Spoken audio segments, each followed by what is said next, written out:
No vídeo de hoje eu caí, meus amigos, numa grandíssima armadilha. Por quê? Bom, hoje nós vamos, como vocês já sabem, começar a comentar o arco da guerra de Naruto. Como vocês que são mais naruteiros do que eu sabem muito bem, esse arco é muito grande, então seria completamente inviável fazer apenas um vídeo para cobrir tudo o que acontece ali. Dessa forma nós vamos fazer 4 vídeos para comentar a saga da guerra final, e o de hoje é o primeiro deles, né? E aí é que vem a história da armadilha. Como eu hoje vou comentar apenas os preparativos para a guerra, ou seja, aquela parte que se chama de Countdown Arc em inglês, né, que é a contagem regressiva, né, os preparativos que cada lado fez antes de começar a guerra, eu pensei comigo o seguinte, o vídeo de hoje vai ser mais simples, vai ser mais tranquilo, então eu não preciso roteirizar nada. Dá pra simplesmente ligar o microfone e sair falando. E aí foi que eu tomei no parreco. Por quê? Porque nesse arco, nessa parte do arco, assim como acontece no arco dos 5 Kage, nós temos muitas coisas acontecendo. Então, existe uma boa possibilidade, já que eu realmente não roteirizei, de eu esquecer algum ponto importante, mas eu espero que isso não aconteça. Ao contrário do que aconteceu no vídeo passado, onde eu dividi por tópicos, nesse vídeo aqui eu não acho que vai ser necessário, por 2 motivos. Primeiro porque, apesar de ter muita coisa acontecendo, essas coisas, vamos dizer assim, elas não têm tanta profundidade quanto tiveram no arco passado. E pela própria estrutura desse arco aqui, que é o seguinte. No arco dos 5 Kage, a característica principal era a simultaneidade das coisas. Então você tinha vários focos dramáticos acontecendo ao mesmo tempo, de maneira que não dava para fazer uma exposição cronológica, porque as coisas estavam acontecendo ao mesmo tempo. Então eu achei mais interessante ali dividir por tópicos e aí explorar completamente um tópico, depois passar para outro e para outro e para outro. Me pareceu necessário para a clareza da exposição das ideias. Já nesse arco aqui não, o que acontece é o contrário. Aqui nós temos uma lógica estrita, uma lógica cerrada de causa e efeito. Então você tem várias coisas acontecendo, mas uma acontece após a outra e por que a anterior aconteceu. E aliás, esse já é o primeiro ponto que eu vou comentar acerca desse arco de preparação para a guerra. O primeiro ponto positivo é esse. Ele segue uma lógica muito tradicional de roteiro de causa e consequência. Um evento acontece, por que esse evento aconteceu, o próximo acontece, por que esse segundo evento aconteceu, acontece um terceiro, por que o terceiro aconteceu, acontece um quarto e por aí vai, numa lógica amarrada de coisas que vão trazendo suas consequências e dessa maneira o roteiro vai andando para frente. É uma estrutura básica, uma estrutura muito recomendada, né? Os roteiristas do South Park recomendam muito essa estrutura de roteiro porque ela é simples, mas ela é bem amarrada e as coisas fazem sentido para o público, porque o evento que vai acontecendo depois está intimamente ligado ao que já foi visto antes. Então existe esse senso de fechamento, de amarração na história. Então esse é o primeiro elogio que eu quero fazer aqui. Agora vamos começar, já que falamos da estrutura geral, vamos começar a comentar cada um desses focos dramáticos mais importantes. O primeiro deles, obviamente, é aquele que vem diretamente do final do arco passado, né? Inclusive muitos me cobraram nos comentários aí,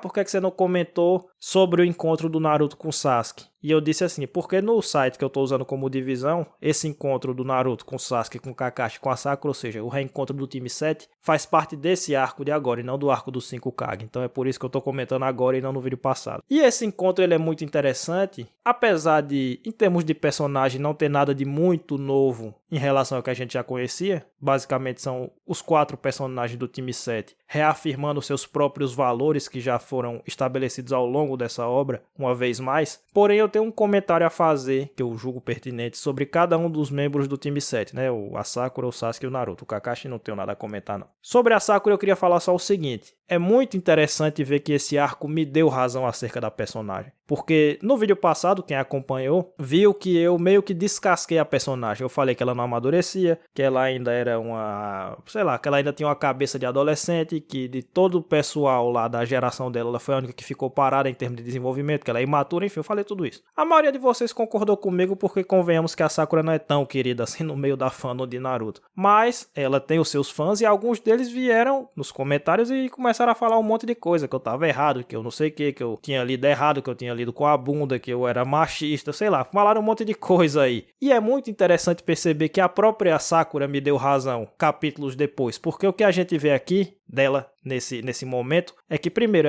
ela não contente com o fiasco que ela promoveu no arco passado, ela quer fazer mais um fiasco, né? Ou seja, não contente, não satisfeita em ter sido salva pelo Kakashi, ela tenta fiascar de novo e matar o Sasuke de novo pra ter que ser salva pelo Naruto. Mas o ponto aqui não é nem esse. O ponto é que depois que ela é salva pelo Naruto, ela vê o modo como o Naruto age perante o Sasuke, que ele não arreda o pé, que ele tá com a sua convicção inabalada acerca de salvar o Sasuke, acerca de ter que enfrentar o Sasuke, de bater de frente com o Sasuke, e ela compara essa resolução do Naruto com as suas próprias hesitações, porque quando ela tentou matar o Sasuke, ela não conseguiu. Ela refugou de última hora e aí ela se colocou em perigo e teve que ser salva pelo Naruto. Então a própria personagem diz que ela não amadureceu. Ela mesma diz, eu tô vendo o Naruto e eu tô vendo que o Naruto tem a cabeça dele formada em relação ao que ele quer fazer. E ele vai atrás disso. E eu não consigo fazer o que eu acho que eu tenho que fazer. Eu fico parada, eu fico travada. Eu achei que eu tinha melhorado e mesmo assim eu ainda sou a mesma. Ela praticamente disse isso com todas as letras. E para ficar mais óbvio do que o que já estava, ela termina dizendo assim, a única coisa que eu posso fazer agora é assistir eles dois. É observar eles dois. E isso faz uma ligação diretíssima com aquela cena, acho que do Exame Chunin, que é o momento onde ela começa a tentar amadurecer, que é justamente essa mesma imagem que ela traz, que é, pô, eu estou sempre andando por trás deles, eu estou sempre tendo que observá-los nas missões, eles tomam a frente e eu fico olhando eles fazendo as coisas. É nesses termos que ela coloca a imaturidade dela lá atrás e ela volta a usar essa imagem ética aqui, para mostrar de uma vez por todas, da maneira mais convincente possível, aquilo que eu disse, ela ainda é a mesma, ela ainda não amadureceu. Ponto. O fã da Sakura pode chorar, pode me ofender, pode dizer o que quiser. A personagem desmente vocês. Então, o que é que vocês querem que eu diga, certo? A Sakura tem mais consciência dela própria do que vocês. Então, me perdoe, mas ela me deu razão nessa brincadeirinha aí, tá? Quanto ao Sasuke, eu queria comentar o seguinte. Nesse momento da obra, a gente vê que o Sasuke tá cada vez mais preso numa lógica de tribalismo, né? Numa lógica tribal. Eu acho que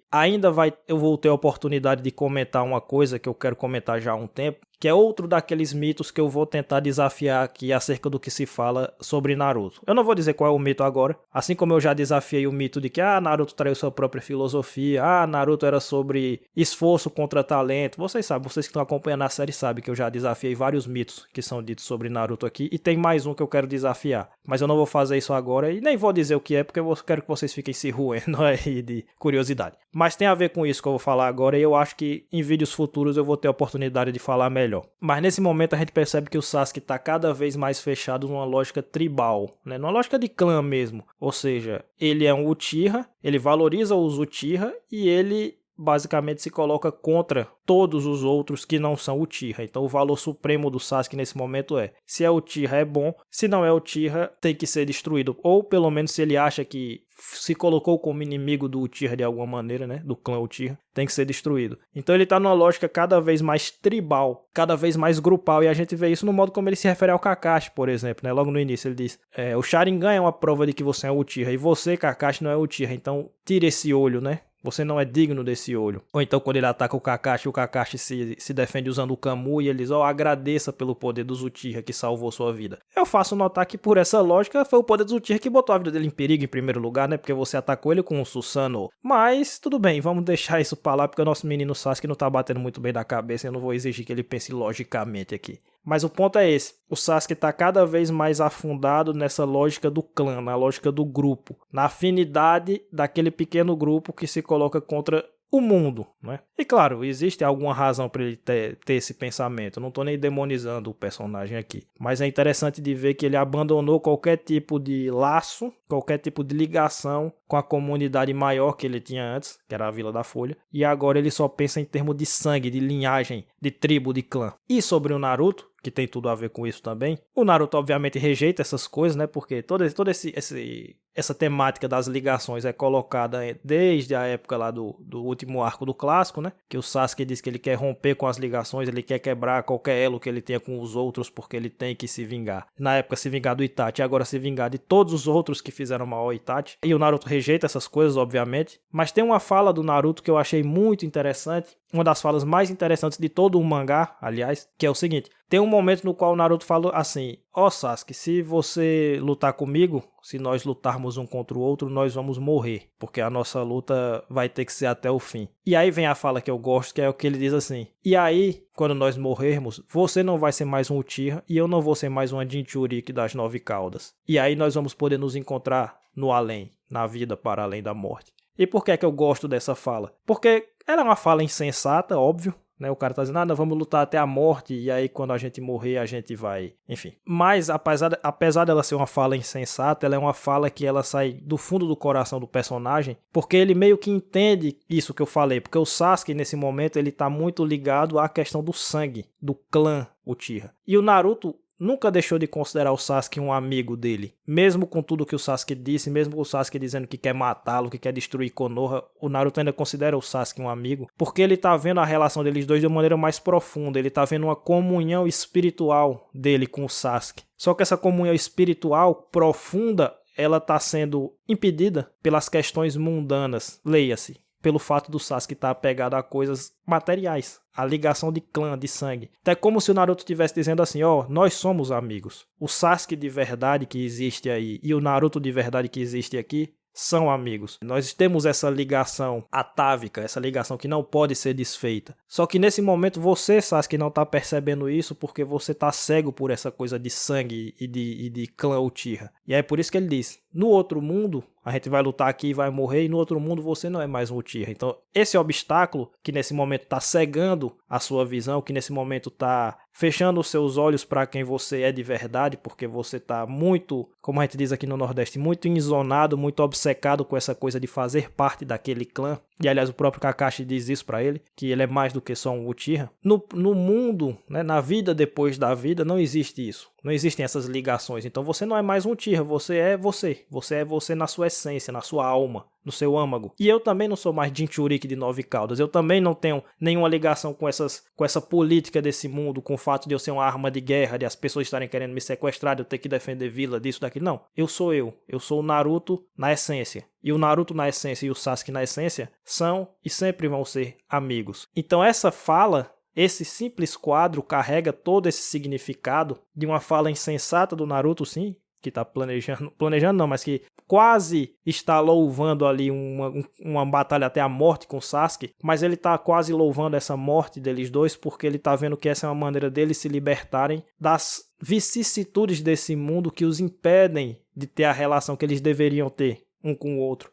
que a alma deles, vamos dizer assim, está pedindo. Então eu gosto muito dessa fala, eu acho que ela é muito significativa. Ela é sutil, de uma maneira que Naruto não costuma ser sutil, porque Naruto costuma ser muito didático. Então eu achei uma fala bastante interessante, bastante poderosa, chamou minha atenção. Sobre esse encontro é isso que eu tenho a dizer. O Sasuke está cada vez mais cego com a coisa de fazer parte de um clã e de que o valor dele é completamente determinado por fazer parte daquela linhagem. O Naruto rejeita isso nesses termos que eu mencionei. Eles ficam... E é interessante perceber que o Naruto, de alguma maneira, incomoda muito o Sasuke com essas falas, né? Porque o Sasuke meio que perde a estribeira ali, ele perde a paciência e quando ele vai embora ele quer os olhos do Itachi porque ele quer destruir o Naruto. Porque de alguma forma ele entende que o Naruto tocou no centro da questão, tocou na ferida, que o Naruto, com aquele raciocínio dele, com aquela maneira de encarar as coisas, ele tá entendendo exatamente o que é que tá cegando os olhos do Sasuke. E o Sasuke meio que instintivamente percebe isso, então ele quer destruir o Naruto por completo, porque o Naruto é o principal obstáculo àquilo que ele quer fazer. Porque o Naruto é o único que tá vendo exatamente a coisa do jeito que ela é, mesmo que de uma maneira não clara, porque o Naruto não é nenhum intelectual, ele não é nenhum gênio, mas ele tá entendendo, ele entendeu depois de trocar socos com o Sasuke o que é que tá acontecendo. Então os outros estão vendo o Sasuke como um criminoso de guerra, mas o Naruto tá percebendo que na verdade o problema é que o Sasuke tá cada vez mais aceitando um papel supostamente predestinado para ele, pelo fato dele ser de um determinado clã. Que não é um papel predestinado, como eu já falei, porque o Itachi não seguiu esse papel, por exemplo. O Itachi rejeitou esse papel. Por mais trágico que o Itachi seja, ele rejeitou esse papel, que supostamente estava predestinado para ele por ele ser um Uchiha. E o Naruto meio que, de alguma forma, tá percebendo que é isso que tá amarrando o Sasuke, e ele não aceita isso, ele rejeita isso. E o Sasuke, como ele quer muito se vingar e quer cumprir esse papel dos Uchiha, ele percebe que é o Naruto o principal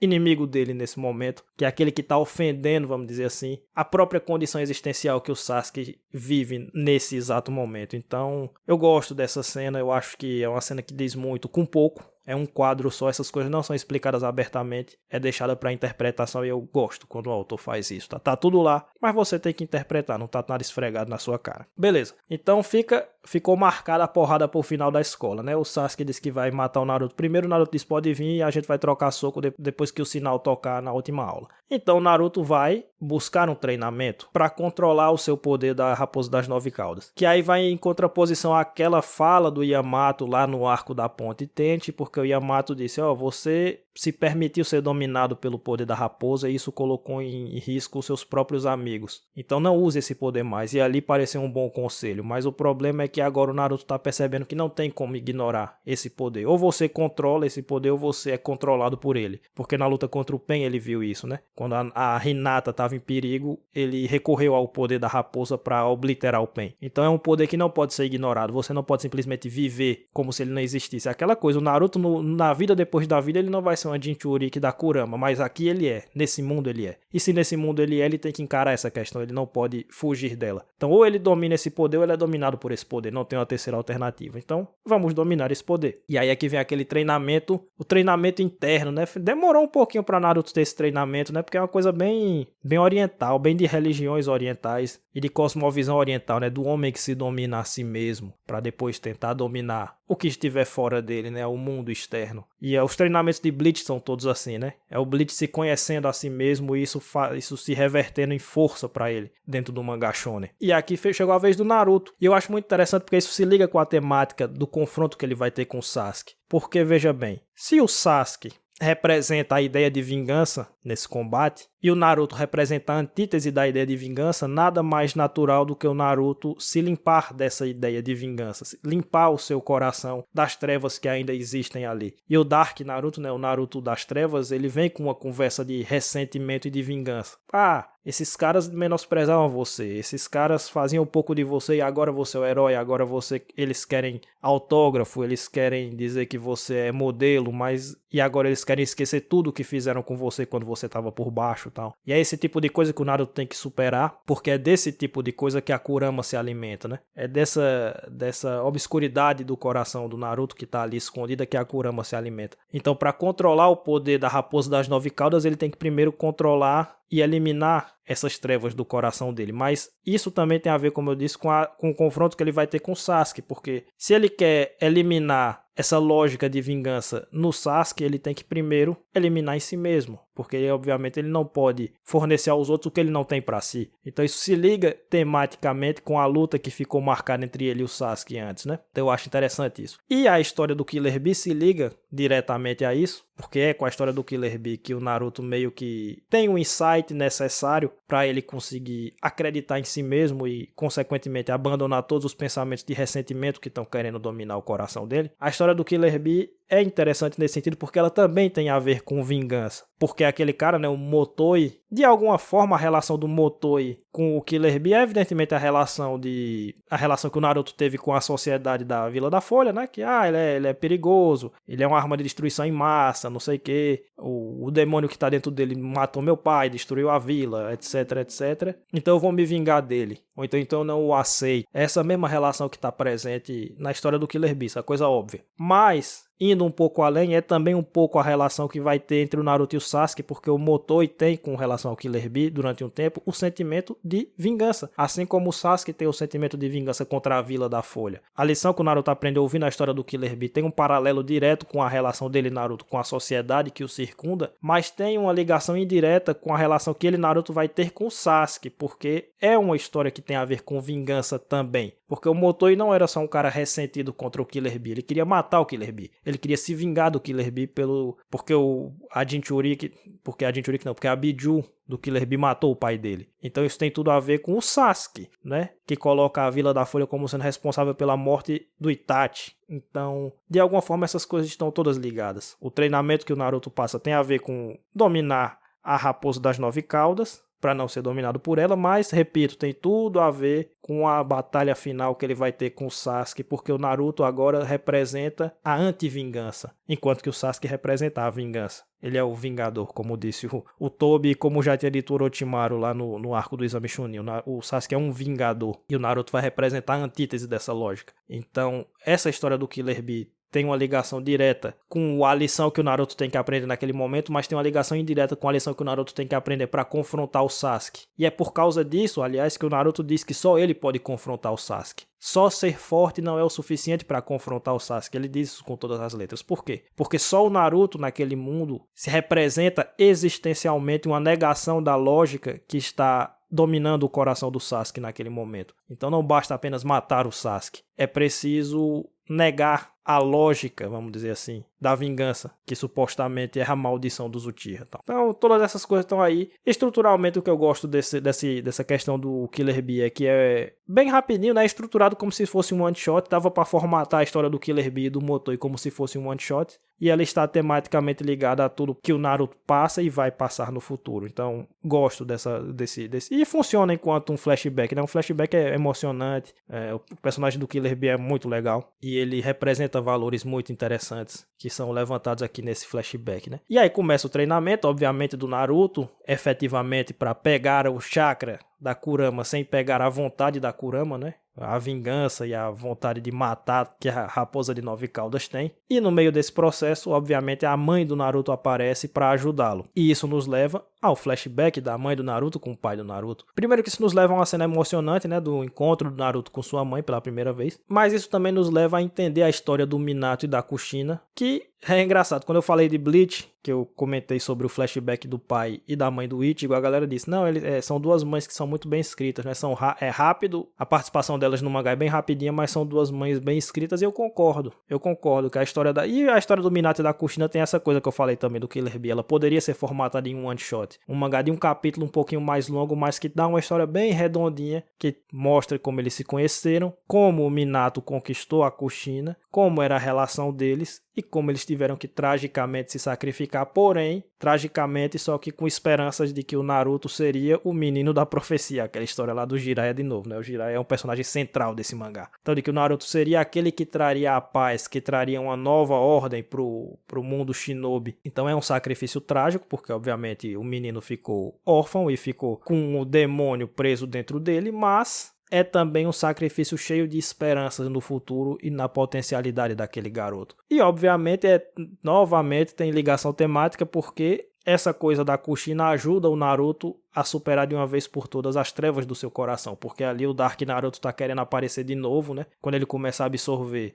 o poder da Kurama, o Naruto das trevas começa a querer aparecer de novo, e aí é o encontro com a mãe dele que coloca o coração dele em paz de uma vez por todas, que faz com que ele domine uma quantidade muito grande do chakra da raposa das 9 caudas sem ser contaminado por ela. Então também funciona muito bem e tem uma ligação temática com tudo isso que a gente tá comentando desde o início do vídeo. Gosto desse flashback. Gostei da personagem da mãe do Naruto, indiscutivelmente, e a relação dela com o Minato é muito legal, né? É muito bonitinha, assim como a relação da mãe do Ichigo com o Ishin é muito bonita, a relação do Minato com a Kushina é muito bonita também. Sei lá, é eficiente.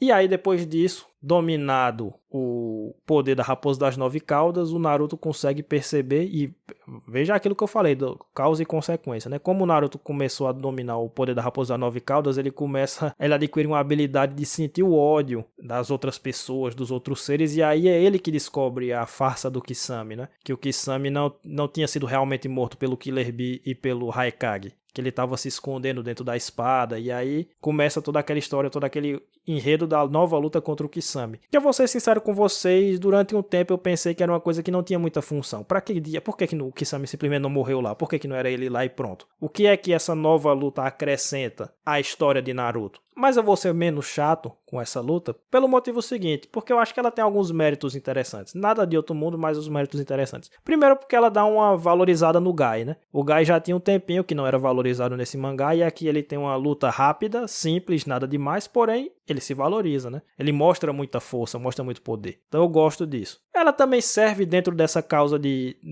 cadeia de causas e consequências, porque é por causa disso que o Kisame consegue roubar algumas informações da Aliança Shinobi, passar essas informações para o Tobi e a partir daí o Kabuto, que é o aliado do Tobi, passou a ser aliado do Tobi nesse arco, vai sequestrar o Yamato, enfim, perceba, uma coisa puxa a outra e puxa a outra e puxa a outra. Então, querendo ou não, o retorno do Kisame tem uma função aqui, que é a função de ser um elo dessa corrente que vai continuar e puxar eventos futuros dentro do mangá. Então também tem esse mérito. E tem o mérito de nos entregar um flashback do Kisame, que é um flashback interessante. Ele explica um pouco melhor a questão daquele mundo, né? Porque a gente já tinha visto no arco do 5 Kage a história do quarto Mizukage ser manipulado pela Akatsuki, a suspeita, e aqui a gente vê que é uma suspeita verdadeira, que ele realmente era manipulado pelo Tobi. A gente entende um pouco melhor como é que funcionou isso, a gente entende um pouco melhor como é a história do Kisame, e querendo ou não, eu acho que ele teve um bom fechamento para sua história. Era um personagem que estava aí há muito tempo, mas ele estava meio genérico, e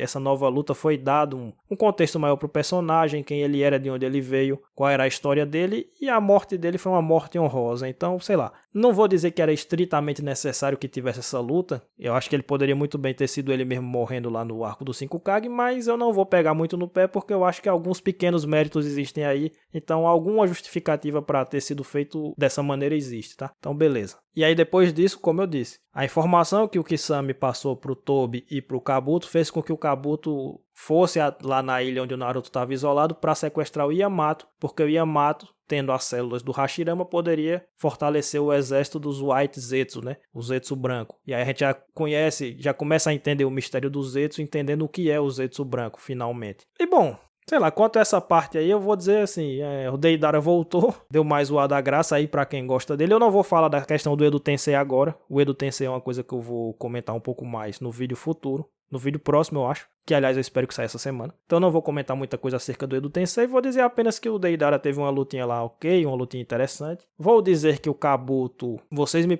fizeram promessa errada aqui. Porque quando eu reclamei lá no arco da... Eu nem lembro que arco foi maior, do Hidan, que o Sasuke absorve o Orochimaru, acho que é, né? E aí eu disse, pô... Isso aqui foi uma promessa que o Kishimoto fez do roteiro e ele não cumpriu, porque o Orochimaru não vai ser o terceiro elemento dessa história e ele deveria ter sido, porque isso me foi prometido. E alguns de vocês disseram, não, mas tenha calma que ainda vai acontecer coisas, tal. Infelizmente não vai acontecer coisas, amigos. O Kabuto não vai ser esse terceiro elemento, infelizmente. Ele já chegou, já se aliou com a Akatsuki e ele vai guerrear do lado do Tobi contra os heróis, é isso que vai acontecer. Então realmente foi um beco sem saída em termos de roteiro. Foi prometido que o Orochimaru teria um papel relevante no Shippuden, que ele faria grandes coisas e ele não fez foi porra nenhuma. E é uma pena, porque ele é o grande cabeça branca, vocês sabem disso. Mas, bom, pelo menos o Kabuto vai fazer alguma coisa na guerra, então sei lá. Então eles sequestraram o Yamato para ajudar a fortalecer o exército dos White Zetsu. E, a partir daí, os dois lados da guerra estão prontos, né? Ainda temos também a história da luta do Tobi contra a Kona, né?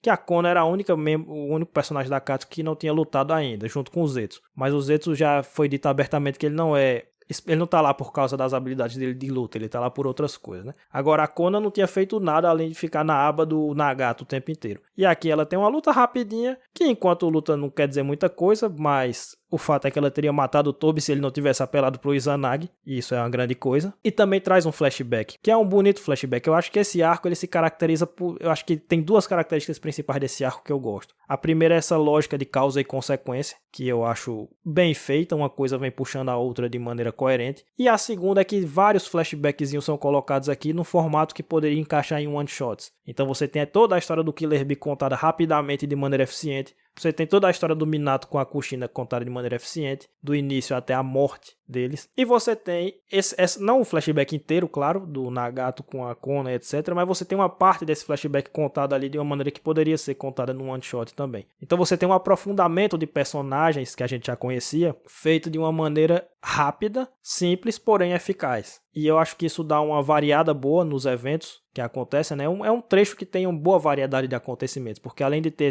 essa lógica incessante de causa e efeito, esses eventos estão enxertados por aprofundamento de personagem, por flashback, que é pra gente conhecer coisas a mais desses personagens, então assim. E ainda tem umas lutinhas aqui e ali, que, né, a lutinha do Kisame, a lutinha do Deidara contra o Tsuchikage e tal, tem as coisinhas ali pra dar uma guaribada do negócio, que torna essa parte do arco, ok, ela é uma parte legal. E eu acho que é isso que caracteriza. Eu não vou dizer que é fantástico, porque não é fantástico. mas ela tem uma discussão temática interessante, que é essa questão do Sasuke, da vingança do Naruto, que a gente já comentou. Tem esses méritos estruturais que eu já comentei agora também, e terminou sendo uma parte eficiente. Então, assim, não é fantástica, não é fabulosa, mas ela é eficaz no que ela se propõe, ela é dinâmica, ela tem variedade de acontecimentos e tem certos aprofundamentos de personagens que fazem bem a série como um todo. Então, não é hoje que eu vou esculachar Naruto, não. Não é na preparação para a guerra que eu vou esculachar Naruto, não. Porém, se aproxima o vídeo no qual eu vou comentar acerca da própria guerra em si. O plano é que esse vídeo saia na sexta-feira agora.